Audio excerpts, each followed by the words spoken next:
YouTube channel again. So guys, in this video we will see how to delete a site in Jira Cloud. So guys, for deleting the Jira Cloud, accessing your Atlassian admin hub first of all. So log in your Jira Cloud instance as a site or organization administrator. Then click the option of setting gear icon in the top right corner of your Jira interface. Select the Atlassian and the administrator from the drop down menu. Alternatively, navigate directly to the admin atlassian.com and logged in. Okay, then locating your Jira Cloud site. On the Atlassian administrator screen, you will be find all the product and the site associated with your organization. On the product tab with the Atlassian administrator, review your listed product.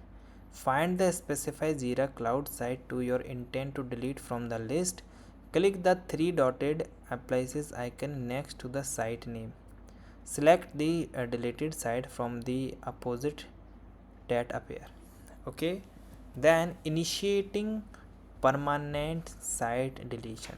So this step requires the careful confirmation as the site deletion has the permanent action affecting all the data and the users.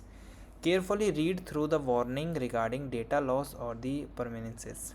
Ensure you have backed up and critical data you wish to retain and enter the site full URL into the confirmation box if prompted. Click the option of delete site or confirmation deletion button to proceed, and you might receive the final email notification about the deletion request. Okay, so guys, this is the way that you can do. And guys, thank you and have a nice day, and guys, subscribe our YouTube channel for the further informations. I hope this video is very helpful for you.